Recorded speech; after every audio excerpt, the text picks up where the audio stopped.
Hello and welcome. In today's video I'm going to be showing how to set up a basic network in a simple network or a basic network in Packet Tracer.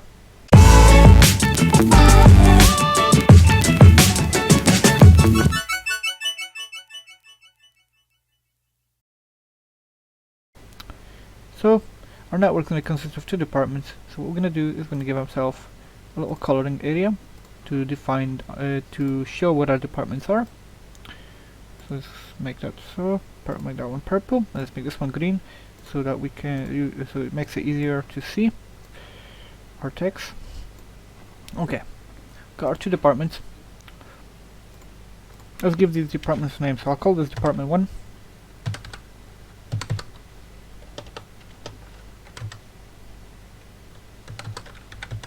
Department 1. We'll just copy. Name this department 2. Perfect. Okay. Let's go ahead and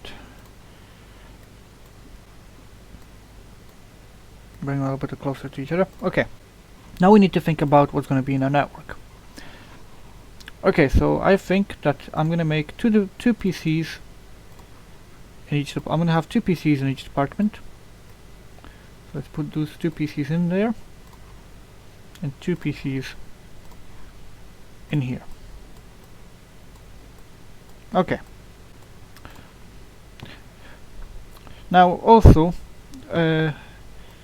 nowadays a network is bound to have at least one wireless device, so I am going to give a smartphone in each department as a wireless device. Let's add them in here. Okay, that's done. So this is done. Now we need to think about how we're going to connect these departments together. How we're going to connect this network together. We can connect all of them to one switch and then to a server, to a router, however we want to do it, or we can have multiple switches. And in this case we're going to be requiring 3 switches for this. So we're going to grab ourselves the 2950s-24, so we'll grab 3 of them, and we're going to do it like this. The reason we're going to do it with 3 switches instead of using 1 is because we want to be able to expand this network in the near future. So we want to make sure that we have it like so. So we're going to give each department a switch of 24 and 1 switch like so. So this is our main switch, so let's call it main switch.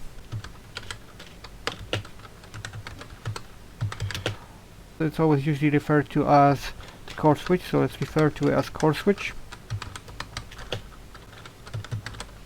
Core switch. So we know that this is definitely our main switch for the network.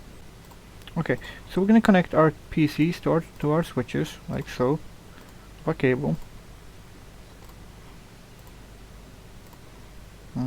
Okay, and like so.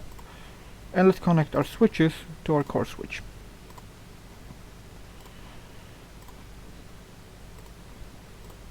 Okay, now you might notice that we haven't connected the wireless devices. We cannot or the smartphones. We cannot connect a smartphone wiredly, as it does not have physical ports to connect to. So we will require some sort of device that will allow it to connect wirelessly. For this, we will need what's called an access point. So let's go ahead and grab ourselves a very basic access point and stick it up here. I don't like numbers in my names, so I'm just going to call it access point. Now we might notice that it has given these lines, these waves, this meaning that the phones have automatically connected wirelessly to this access point, as we haven't set up any security, and because we are just setting up a very basic network. So let's connect this access point to our core switch, and let this create a three-way handshake, meaning that basically what it's doing is right now asking each other, they're asking each other what the device is and what speed it runs at before it establishes a connection. Okay, let me adjust this because I like to be able to understand everything that's going on in my network. Okay, so we've got some stuff on our local network, but we haven't really focused on our external network. So let's focus on our external network a little bit. I like to define my external network as a PT cloud. So let's do that. Now I like to call the outside world the big bad internet. So let's call it the big bad internet, and okay. Now we cannot connect the big bad internet to a switch directly. So what we need to do is we're going to need a router, because you can only connect the big bad you can only connect to the internet using a router or a modem, router modem. So let's connect the big bad internet to our router, and then we are able to connect our router to our switch. So let's do that. Now you might have noticed that all of these devices on this end above the switch have turned automatically green, and they look like they're working. Whereas the two devices we added here, so our our router and our big bad internet that we added, are not working to the switch. This is because we need to configure them. For this, we need to get we need to focus on the I'm going to focus on the external first. So let's focus on external by coming up with an external IP address. And for example, we would use 67. Let's say 166, say 2112 or 214, 214 and 148 for this. Okay. So let's open up our router and go to our terminal. We're going to press no here. So we're going to type N, press enter. This allows us to enter into our configuration. This will allow us to enter into the terminal for a router. So let's issue the command enable. So now that we issued the command enable, we can now enter the configuration terminal. So conf t, we type conf t, which stands for configuration terminal. And now we need to have a look at our router. Between our router and our big bad internet, what we can see two things. We can see an interface coming from the big bad internet, which is Ether 6, so basically Ethernet 6, or we can see gig 0/0. So we're gonna focus on the gig. So to enter into that interface, we need to do ent g (0/0) and press enter. So we've now entered into that configuration, and now we need to give it an IP, specify our IP address. So we do the command address, and we type in the address we already said we would use. So that would have been 67.166.214.148. Now we're gonna do a space, and we're gonna type in our subnet mask. Now I'm gonna use the subnet mask 255.255.255.0. Let's press enter, and then we have to just type in a command no shut. Now, as we see, we have now finally seen a change, and this has changed green, which is a good sign. We can now exit this interface, and we have to now enter this one. So let's just do exit. We already know to enter an interface we need to do ent and the interface. So this interface is G 0/1 to enter into it. So we've managed to enter it. It worked. So now we can do IP address. For my internal network, I'm going to go 192.168.1.1, and with a subnet mask of 255.255.255.0, and press enter. Now the last thing we have left to do is to type in no shut. Okay, so we are done with our router. We won't need to configure anything in our router anymore for this on this network, at least. Now what we see is it's still doing its three-way handshake, so we gotta give it a little time to configure, but as we see, our whole network right now is green, which is good. But of course our phones and our computers are not working yet. Now I would like to domain name on this network, which I'm going to do as www.example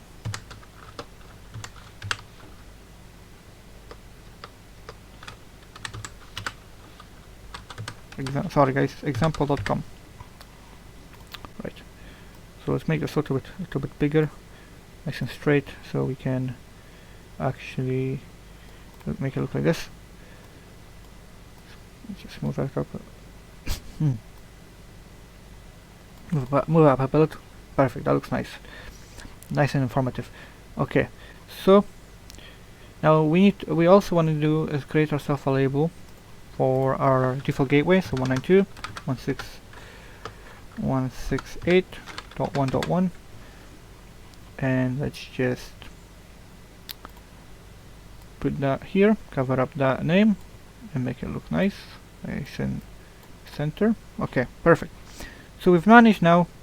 We've allowed the big bad internet to enter into one side of our router and communicate with it.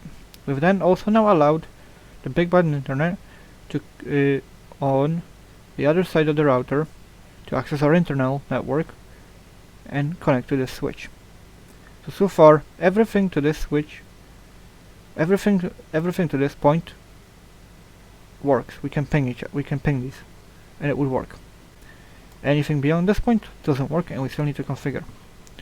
To do the rest, we're going to have two servers on this network. So we're going to get ourselves a basic server, and we're going to call this we're going to have two services, and we're going to call it DHCP and DNS. And let's just connect that to our core switch, like so. Okay, let's open up the server and go into our configuration. Go under global. Under global, let's type in our default gateway. We've established this as 192.168.1.1, and let's do our DNS of 192.168.1.2. Okay, let's go to the fast internet 1 interface and type in the 192.168.1.2 we just typed in there. We'll get a subnet mask of 255.255.255.0, and we are now okay to go into our services tab and go under our DHCP. Let's click on the pool that's already existing there and let's modify it. So we'll type in our default gateway, as we've already set this to 1.1, and our DNS will be 192.168.1.2. We're going to leave this like this, and I'm going to give it a certain IP address of 10. I'm going to leave that like that, and I'm going to make it to, allow it only 100 users on this network, as this is a small network, and it should not exceed more than 100 users. So let's save it, enable it, and save it. Okay, so we managed to get our DHCP server running, so let's also go to our DNS and get our DNS running. So we'll type in www.example.com and type in an IP address, or we'll type in the external network IP address, which is 67.168.214.148. We'll add this, turn it on, save it. Or you get an error. Save it. Okay. So our DHCP server is now done. Our external network is done, and so and all of this is connected. So the last thing to do is to go to our computer on our network, go to our desktop, go to IP configuration, and switch this to DHCP. Now we have received a message: DHCP request successful, with an address of 192.168.12. The reason we got 12 because I'm suspecting that our cell phones got a IP address of 11 or 10. Let's have a look. Wireless interface. This one has 11. So we're going to do a simple ping test if we can ping these items on our network. So just go to our command prompt. Let's do ping. Let's do 192.168.1.11.